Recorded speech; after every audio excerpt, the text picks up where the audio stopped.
What's up, everybody? D-Man back. Welcome to a brand new video, and today we're going to be reviewing 2023's Oppenheimer.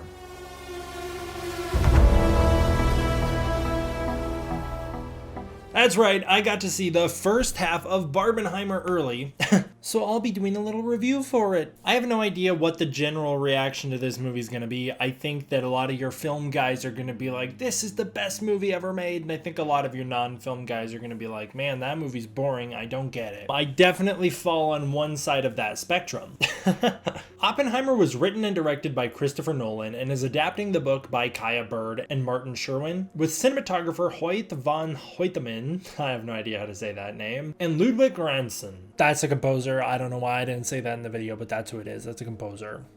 I was not interested or excited to see Oppenheimer at all. The movie just didn't seem appealing to me. It seemed pretty boring. It seemed like a movie where nothing really happens, and I know my history, so I know enough of it already. And then things changed right about there.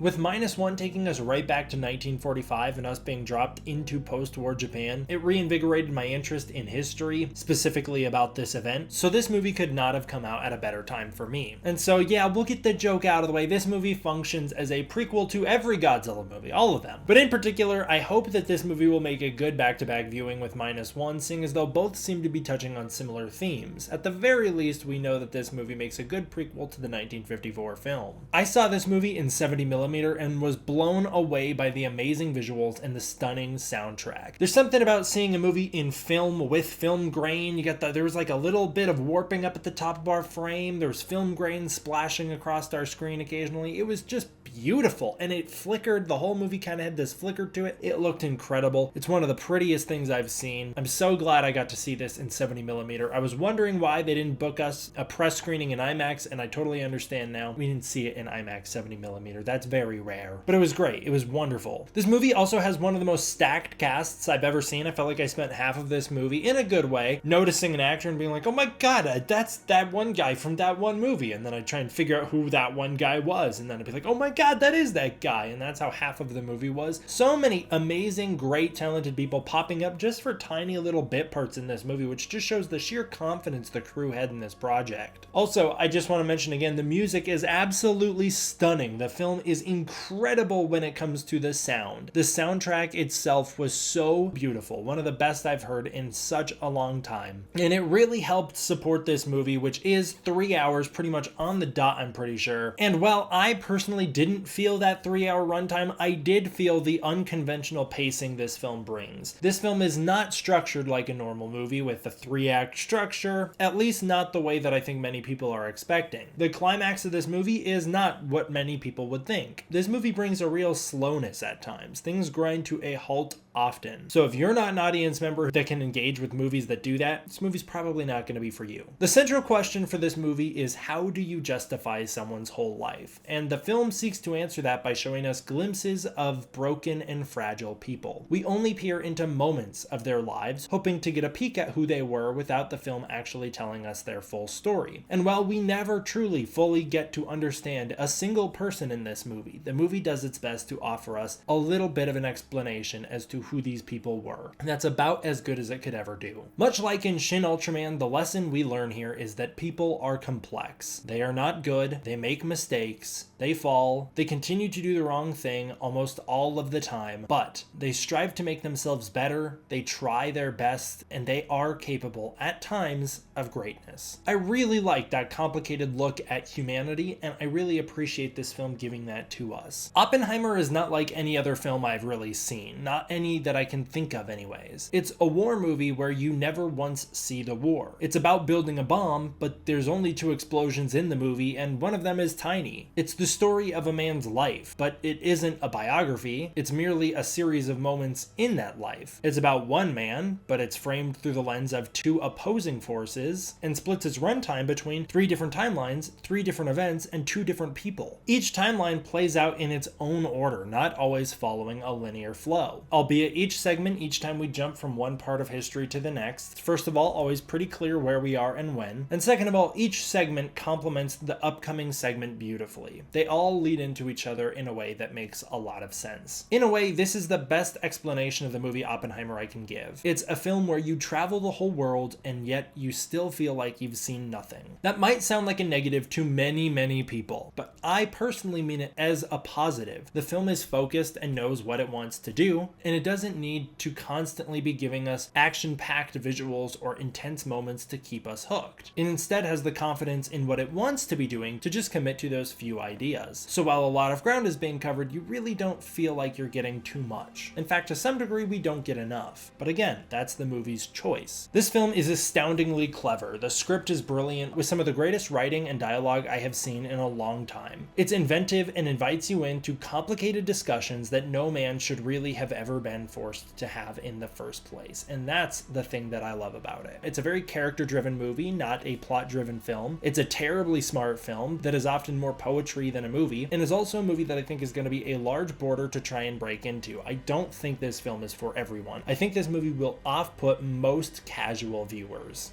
Nolan does a lot of Nolaning in this film. There are some amazing visual representations of anxiety, panic, fear, and genius. One of the best lines in this movie comes at the very start when we're told something along the lines of, "Science is like music. You either hear it or you don't." And this movie does an amazing job at showing us how incredible of a person Robert Oppenheimer was and what it was like for him to hear the music. Now, I'm not an Oppenheimer fanboy, and I'm certainly not a fan of his work, but neither is this movie. This movie represents exactly how I personally feel about the atomic bomb, and is one of the most nuanced and complex discussions on this topic I have ever seen. This film should get a conversation started that seems to have died out in recent years, and is more important than almost any other modern movie as a result of it. Honestly, the only other movie I've seen that has as complex and nuanced of a take on the atomic bomb would be the original Godzilla. I would love to explore more Japanese cinema to see how the bomb was unpacked in different mediums, but I have a feeling that this movie is going to have the most nuanced take on it. And the conversation about the atomic bomb definitely should be started again, because it's crazy to me. Being a Godzilla centralized channel, seeing comments all the time from people saying it's time to move on from nuclear allegories. It's time to put those in the past. Nobody cares anymore. They're done. It's over. It's gone. That conversation's over. That conversation should never be over. It should never end. And I appreciate that this movie recognizes that and makes it a central point, and that's the entire purpose of the film. This conversation should not end. This is a history movie. I think it should be required viewing for all Americans in high school history classes, even though it does feature some nudity and adult materials. So that's another thing. If you're going into this movie, just be aware there's some nudity. It's tasteful, but it's there. But that is to say that this is a history movie. I think the dividing line in terms of where you're going to fall on either liking or disliking this movie is, are you a fan of history or are you not a fan of history? If you're not a history person, this movie is not going to be for you. This movie is not seeking to entertain. It's not a spectacle. It's an opera. So just know that going in. While the movie's about a big bomb, there's not much bombing to be done. One thing that holds this film back for me is that it's too restrained at times. I feel as though things should have been taken just a bit further. Specifically, one sequence in an auditorium should have been pushed much further. Not for the sake of graphic violence or shock or spectacle, but because this topic is very mature and deserves a more severe explanation. We hear about the consequences of the atomic bomb and see how Oppenheimer feels about those consequences, but we don't see the consequences. Too many Americans do not see the consequences. They haven't. They need to. The world needs to. There's another sequence when footage is being reviewed from the aftermath of Hiroshima. I think that footage should have probably been on screen, and I understand why it might not be, because you don't want to upset certain audiences, right? You don't want to upset the people who lived through it, but you should be upsetting everybody else. That's why I feel that this movie at times could have been taken just a touch further. The auditorium sequence is on the right track, but it's at least 10% too tame, and at best it could have been one of the most memorable sequences in cinema history if they committed to it as hard as I wished they did. I feel as though the audience should have cried during this film, or at least left the theater feeling much worse than they do. And that's not to say that I want a movie to bum people out that has no hope or optimism at all, because this movie does offer at times glimpses of hope. But that is to say that people should be walking away from this movie very affected.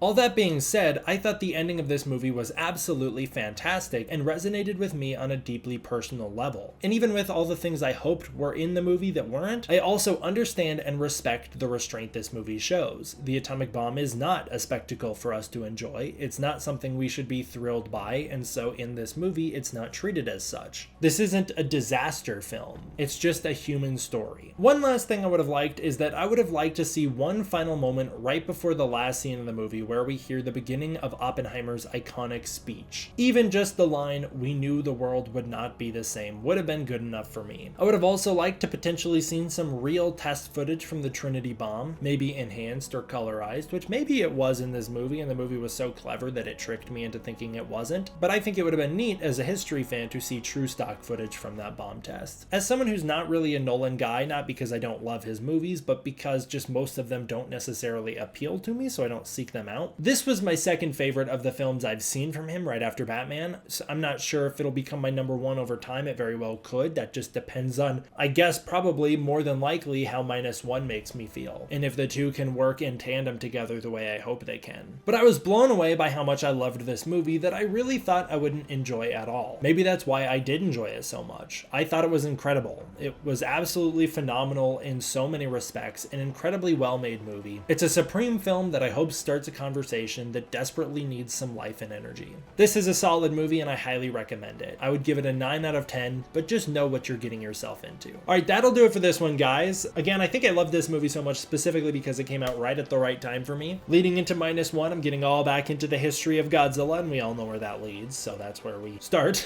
So it came out at the perfect time. If you've seen it, or when you see it, please let me know what you think of it down below. I would love to hear what other people think of this movie. I have a feeling a lot of my audience is going to be bored with it. But let me know down below. I'm going to give a huge thank you to my patrons over on Patreon. If you want to support the Patreon, you can using the link in the description below where you can get early access to content, access to the Discord community, or more. Thank you all for watching. I hope you enjoyed. I will see you guys next time for the next one. D-Man out.